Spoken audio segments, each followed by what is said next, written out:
I'm very impressed by the group. I think this group's going to have a huge impact, and I think the real impact we'll see probably 5 to 8 years from now, when all of those of you work together, have moved up and run food safety agencies in some countries, or are in charge of food safety or big companies. That will make a difference. I think the training, what you accomplished, and the people you have involved in the project, I was very, very impressed by that. So organized a little bit by just the VP 1 to 3, because those are the 3 really I've seen, and some of the things I'm sure you've thought about, but that's sort of some of my ideas. I'm not going to read all of that. You did a good, I think I was very impressed with the sampling project on VP1. I think one thing going back is what might have helped is to evaluate, do some sort of ring trial early on to make sure that every lab can detect all the pathogens with equal sensitivity, even though you use the same method. I always know, if the lab's always worked in Campylobacter, they're probably going to find Campylobacter. The Listeria lab's going to find Listeria because that's what they used to. When you start new methods, there is a learning curve to that. You have a great strain collection. I haven't quite seen how you do all this sort of data basing on those. I think I mentioned yesterday, you want to look at the metadata you have. You might still be able to recover some more details on the strains now, like the strain history, even how many passages they've done, etc. And that will help you in some of your data analysis later on. I like some of what I'm going to call ancillary projects around mobile elements, metagenomics, some of the phage work. I think that opens up a whole new area, which I'm going to discuss a little bit in the next slide, which is important with regard to this. It's another aspect of imported foods, really. Future opportunities, obviously you have a bunch of isolates for comparative molecular and phenotypic characterization. Antibiotic resistant assessment, molecular and phenotypic. I'm not a big fan of looking at antibiotic resistance issues with Listeria and S-Tech. To me, they're less relevant. Listeria tends to be, there's no practically described resistance, clinically described resistance, and S-Tech you shouldn't treat anyway with antibiotics, at least the last time I looked. So, but obviously in Salmonella and enterics, it's very important. I think you have a huge opportunity to use these data when you look at source countries as, understanding that the information source countries you have is sparse and might not be 100% right. You just know where the flight came from, but still. And subtypes, and use truly statistical tools to look at those associations, but ultimately might help you with both source tracking and attribution. So what I mean with source tracking, if you have an outbreak now, and it shows up to be a PFGE type, which you don't find in your in-country sampling, but you found it in 5 imported products from country X, that could truly help to say this outbreak probably is linked to food imported from country X. And we have seen that there is enough specificity and resolution in some of those subtyping methods. Certain subtypes are found in specific regions. Not all are, but some are. And so there's a lot of opportunity for that with the data you have if you use standardized subtyping and do the right comparisons. Another big opportunity is really looking at transmission of antibiotic resistance genes through foods. I see that as sort of an emerging area. I mean, traditionally we think about pathogens being introduced, but if we have, particularly from in imported or illegally imported foods, completely new transmissible elements where the antibiotic resistance genes then can be transmitted through 2 pathogens, either in the gastrointestinal tract of the host or in the food, is that a food safety hazard? I mean, in the regulatory side, we don't even think about that yet. But we can very easily look at some of the 3rd generation cephalosporins or so and see there's very little resistance, but we know what some of the resistance genes are that are out there. Some of them are not in Europe potentially, at least not in the US very frequently. What if we see foods which have unusual new resistance genes? How do we assess that as a public health risk? I think you have a start on some of those data because you have some of the metagenomics data. You have some of the data on where you looked at antibiotic resistance and non-pathogenic on coliforms and E. coli. I think some projects collected that. So I think you might want to have an opportunity to pool all those data and really look into that area. Work product 2 that probably has the biggest opportunity to have a positive public health impact. What we've seen in the US is if you reduce environmental contamination, environmental persistence, human cases will go down, food contamination will go down. So huge potential impact there. I liked how you did a lot of the plant mapping data. I saw in all the presentations basically very similar plant maps. That's very, very important to have. This is sort of an initial descriptive data analysis tool. Obviously all the subtyping isn't done yet, but this is a project. You guys creating some very, very unique data sets as very few people have, because you got into the plants in different countries.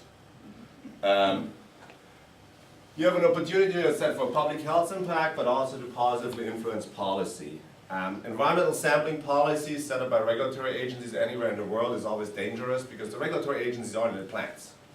They just throw out regulations which can be implemented or have unintended consequences as people sample less or sample in the wrong spots because they want to just find negative samples. It's really, really hard to set these up to truly have a positive public health impact. Your data, if communicated correctly, can have a considerable impact there. You have an opportunity for comparative subtype analysis of WVP2 and VP1 isolates to further help with source tracking, to also identify common subtypes. One of the things we've seen in Listeria and Salmonella is that there are some PFG types which are worldwide distributed. And those PFG types give you problem in outbreak detection and source tracking because you don't know where they come from. That's where whole genome sequencing comes in very useful. You could come up with a set of isolates which you find in the plants and in imported foods, same PFGE type, and take a look at those. Say, once we do full genome sequencing, can we differentiate them? And therefore provide some guidance on sort of implementation of whole genome sequencing based approaches in public health and food surveillance. Integrating sort of what we discussed yesterday, sort of moving towards integration of WP3 and P2 is, you can use some of these data to develop sort of approaches for science-based validation of environmental sampling plan along with modeling. If you want to realize the full potential of what you've done in Work Product 2, I would focus on hands-on workshops on development and implementation of environmental sampling plans and environmental control strategies. It's a huge gap in the industry. Industry doesn't, very few know how to design proper environmental sampling plans, and then what to do with the results. Some of the big companies have considerable expertise. What we found is actually very good if you partner with big companies. You get people who do this in the large companies and help teach the medium and small sized companies. And then environmental control strategies. What we heard yesterday is, some of those plants use sanitizers and mix them together. They're hugely reliant on suppliers and sometimes do the wrong things. So I think that's sort of an industry stakeholder outreach, some very tremendous opportunities. If you find a workshop where you can go into a plant, I don't know whether any of your universities have a fully functional plant. We have done this year actually. We brought in companies from 8 countries in Southeast Asia. We have our own fully functional plant in our university, dairy plant. We put them in the plant, they designed a plan in 4 different groups. They took the samples, they tested, and they went through all of it from here's a plan to designing a plan to testing to then dealing with the testing results in 2.5 days. Because we used molecular methods. After 24 hours they're imperfect, but you can get 24-hour environmental results. So we did it slightly abbreviated, but you can do that. That will have a huge impact. There's some common challenges in terms of moving forward, both WP1 and WP2. I would warn you to, the temptation is always to do the obvious, right? And I don't mean to criticize what you've done so far. Those are great initial data, but take a look at it, see whether you want to do more of it. Everywhere in the world, people are using this either doing biofilm, looking at sanitizers, whole genome sequencing the heck out of these things, but without a clear hypothesis and without sort of a pathway to translation.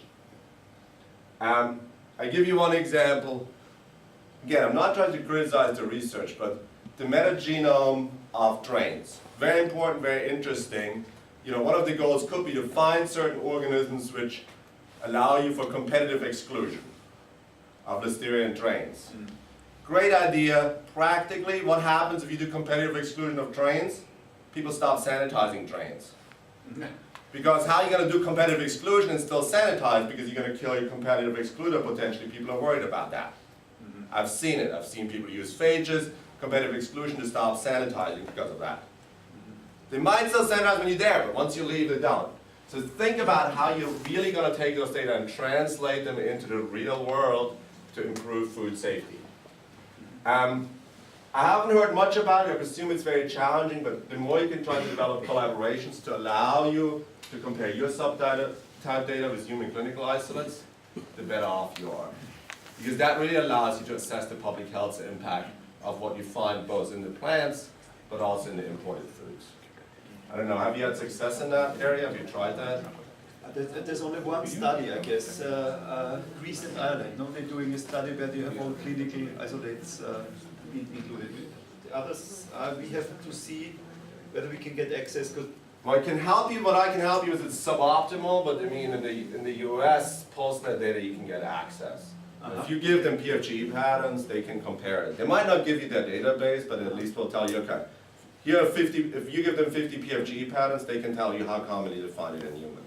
I think this would be particularly helpful for Salmonella and this type of strain. Yeah. For the Listeria, we do basically MLSD, so we can use Institut Pasteur. Yeah, resolution power of MLST is not that great. It's not that great.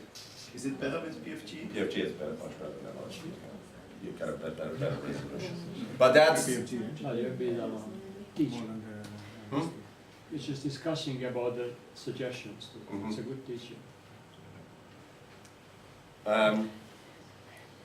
WP3, so I think what you're doing there is very interesting. I think we need to get to estimating uncertainty and variability. It's driving me crazy that we have these absolute data and pretend we know. Even in the US, we have 50 million cases a year. But if you look at the uncertainty, it's like 30 to 70 or something like that.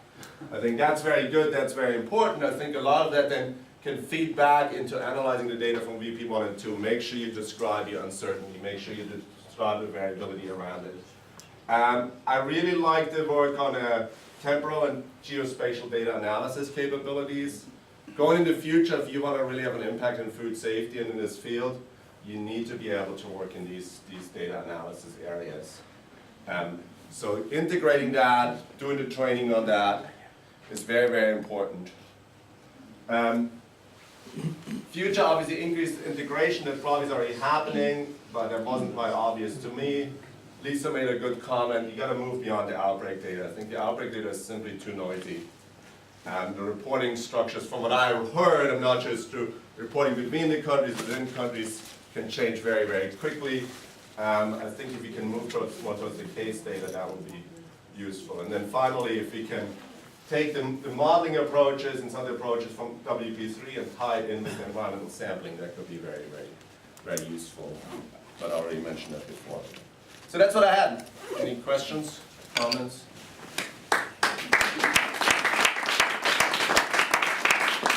I think, thank you, Martin, for this feedback. You were addressing a lot of questions that we have been discussing before, exactly the clinical thing, we discussed it in the morning. What is the public health burden with these confiscated samples? We could find a lot of Listeria, but the public health burden could be very, very small unless we haven't identified a case. But this will be very, very difficult. I find it very interesting, your comment on the biofilms, because we have been now trying to establish biofilm models and we are not happy with any of them. So if you could help us with a good idea of a biofilm model that mimics, let me say, a situation in a food plant, because there's so much things published and I don't believe in them at all. If they do it in microtiter plate on a plastic surface. So I agree with, so Bob, we can talk about biofilm models. So I published an author on a paper which used the microtiter plate assay with colorimetric detection and called it biofilm. It's not biofilm. Yeah. We're fooling ourselves, we say it's biofilm. What we're measuring is attached cells.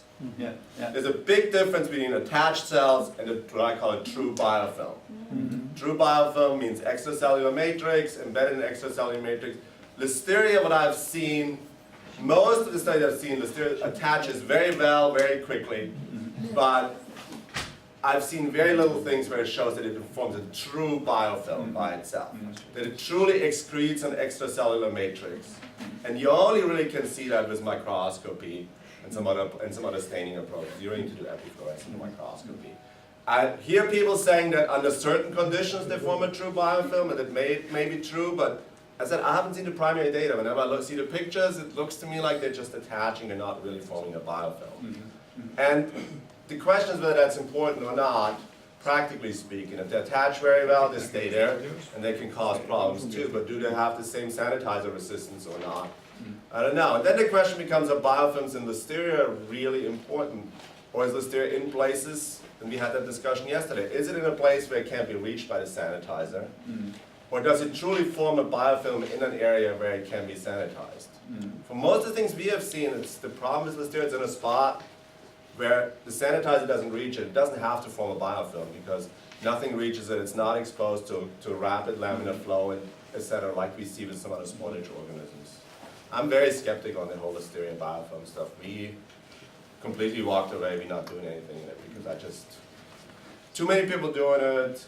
The practical relevance, I'm still not sure. It might be very, very important. I can be wrong on this, but I think there are other questions more important. So. Okay. Any further questions? Lisa? And in terms of comparing human and clinical and food isolates, ECDC and EFSA are working on a project to set up a molecular database for VTEC, Salmonella, and Listeria monocytogenes. So Europe is finally starting to do something. But obviously it will be the isolates from the reference laboratories that make their way through. So whether or not research isolates and how that's going to be managed within each member state would be interesting. An initial one would simply be the data wouldn't be added, but it would just be compared to the existing database. If you have 100 different PFG patterns for imported food, say, okay, if we compare this to the human disease cases in the member states, how many cases do we see caused by these patterns? Is it 0? Is it 5? Is it 20? And use that as at least an initial estimate of whether these. What we found when you do this in the US, you find that certain PFG patterns never show up in human disease cases. And in this example of Listeria monocytogenes, very often these are the ones with premature stop codons that you find them commonly in foods, you virtually never find them in human disease cases. And they found that USDA data, when the USDA did plant sampling, the most commonly isolated subtypes in the plants often rarely, if ever, showed up in human cases.